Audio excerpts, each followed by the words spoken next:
Last सवाल और है उपचुनाव को लेकर जो है 1 महीने के अंतराल 2 डिप्टी सीएम और एक बार मुख्यमंत्री का दौरा रहा। अब आगे और मंत्रियों के दौरे। जब मैनपुरी का चुनाव हो रहा था, आप बताइए कौन कौन आया था, बताइए। पत्रकार आपकी फोटो नहीं आएगी। आप बताइए जब मैनपुरी के चुनाव हो रहे थे तो कौन कौन आए थे यहाँ? चुनाव होने वैसे में मैनपुरी में भी उपचुनाव होना है राष्ट्रीय अध्यक्ष अखिलेश यादव के इस्तीफे के बाद। सबसे पहले तो जो एक राष्ट्र एक चुनाव की बात करते थे, तो जहाँ विभिन्न राज्यों में एक साथ चुनाव होने थे, तो क्या वजह है कि चुनाव एक साथ नहीं हो रहे हैं? जहाँ महाराष्ट्र का चुनाव भी होना था, हरियाणा का हो रहा है, जहाँ हमारे जम्मू कश्मीर का हो रहा है, तो जो एक वन नेशन वन इलेक्शन की बात करते थे, तो बहुत बड़ा प्रश्न चिन्ह है कि एक साथ चुनाव क्यों नहीं किए जा रहे विधानसभा में। और जहाँ विधानसभा 10 सीटों में जहाँ चुनाव होना है उत्तर प्रदेश में, तो अभी उत्तर प्रदेश की भी डेट्स तो आई नहीं है, मैं समझती हूँ। तो जब डेट्स आएंगी, जब माहौल गर्म होगा, तब बात करेंगे इस बारे में। अच्छा, वक्फ कानून को लेकर तमाम सियासत जारी है। भाजपा इसमें अपनी राजनीति कर रही है। वहीं ओवैसी को आरोप लग रहा है ओवैसी के ऊपर कि तो मुस्लिमों को भड़काने का। किस तरह से देखती वक्फ के कानून को लेकर? मैं समझती हूँ जॉइंट पार्लियामेंट्री में कमेटी में यह बिल गया है, और वहाँ पे पूरे विस्तार से इस पर चर्चा होगी और तभी इस पे कोई डिसीजन लिया जाएगा। और सभी पार्टी के सांसद उस कमेटी में मौजूद हैं। मंगेश एनकाउंटर को लेकर किस तरह देखती है? तमाम ये बहुत ही निराशाजनक बात है, क्योंकि यह कहीं ना कहीं मानवता की हत्या है, संविधान की हत्या है, कहीं ना कहीं जो हमारी न्यायिक जो प्रक्रिया है उसकी भी ये कहीं ना कहीं हत्या है।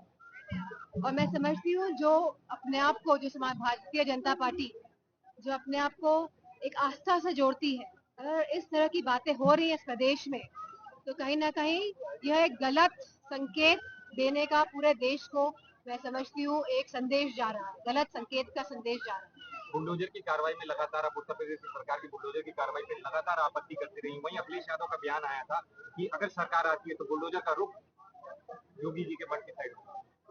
उन्होंने इस तरह की कोई बात नहीं कही गई है। उन्होंने कहा है कि गोरखपुर में जितने भी गलत काम हुए हैं उसकी तरफ होगा।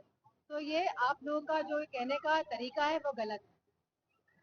राहुल गांधी के विदेश दौरे के बाद भाजपा आरोप लगा रही है विदेशों में जाके भारत की धरती का अपमान करते हैं। और किस तरह से देखती है राहुल गांधी मैं समझती हूँ अगर सच्चाई को बोला जाए तो सच झूठ नहीं हो जाता है। हम सभी जानते हैं, पूरा देश जानता है कि आज रोजगार नहीं है। क्या आप नहीं जानते? क्या हम नहीं जानते हैं? पूरा देश जानता है आज महिलाओं की क्या स्थिति है। और देश ही नहीं, पूरा विश्व जानता है यह बात कि महिलाओं की क्या स्थिति है और कैसे पूरा देश हमारा जो है, महिलाएं कहीं ना कहीं असुरक्षित है।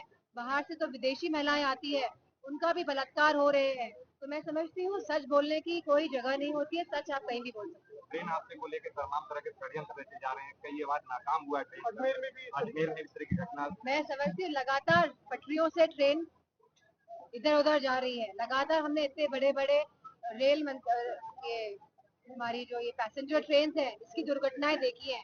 क्या सरकार ने कोई भी इसमें स्टेप्स लिए हैं, या जो लोग मरे हैं उनको किसी भी तरह सहूलियत देने की, उनकी परिवारों को कोई भी इस तरह का काम किया है? मैं समझती हूँ यह देश की सरकार जो है, भाजपा की सरकार की नाकामी है कि लगातार जो ये घटना हो रही है हमारे रेलवेओं के साथ।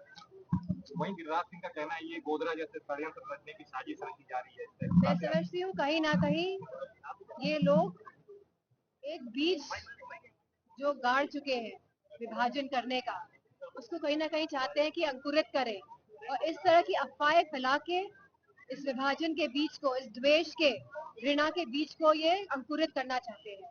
लेकिन मुझे पूरा भरोसा है कि उत्तर प्रदेश में जहाँ हमारा पूरा पीडीए जागरूक है, और पीडीए का मतलब पिछड़ा, दलित, अल्पसंख्यक के साथ साथ आधी आबादी, क्योंकि आज महिलाएं असुरक्षित है उत्तर प्रदेश में, और वहीं हमारे अगड़े भी शामिल है इस पीडीए में। तो कोई ना समझे कि हमने किसी को छोड़ा है अपने पीडीए में। तो आज सभी लोग जागरूक हैं, सभी लोग परेशान हैं, चाहे वे किसी भी जाति के हो, चाहे वे किसी की धर्म के हो, चाहे वे कोई भी काम कर रहे हो। आज हमारा युवा परेशान है, हमारे किसान परेशान है। और मैं समझती हूँ जिस तरह चुनाव के परिणाम आए हैं, कहीं ना कहीं ये भाजपा की सरकार उत्तर प्रदेश की बौखलाई हुई है, और आने वाले चुनाव में भी उत्तर प्रदेश की सरकार कहीं ना कहीं धांधली का की सहायता ले सकती है। लेकिन आज मतदाता जागरूक है और आप इसका परिणाम देखेंगे कि किस तरह उत्तर प्रदेश से हम लोग समाजवादी पार्टी और गठबंधन किस तरह से ज्यादा जीत कर आए। बाई इलेक्शन में क्या पीडीए के थ्रू जाएंगे या गठबंधन शामिल होगा पीडीए? मैं समझती हूँ ये विशेष नेतृत्व का सवाल है कि क्या हम गठबंधन से लड़ते हैं या अकेले। एक लास्ट सवाल और है, उपचुनाव को लेकर जो है 1 महीने के अंतराल 2 डिप्टी सीएम और एक बार मुख्यमंत्री का दौरा रहा। अब आगे और भी मैं मंत्रियों के समझती हूँ दौरे हैं। जब मैनपुरी का चुनाव हो रहा था, आप बताइए कौन कौन आया था, बताइए। पत्रकार आपकी फोटो नहीं आएगी, आप बताइए जब मैनपुरी के चुनाव हो रहे थे तो कौन कौन आए थे यहाँ पे, बताइए, आप नाम बताइए। सब आए, शीर्ष नेतृत्व से लेके निचले तल तक के नेतृत्व वाले आए, लेकिन परिणाम क्या रहा? तो मैं आपको पूरे आश्वासन देती हूँ कि हम अपनी करेल विधानसभा सीट भारी मतों से जीतने का काम करेंगे। ओम प्रकाश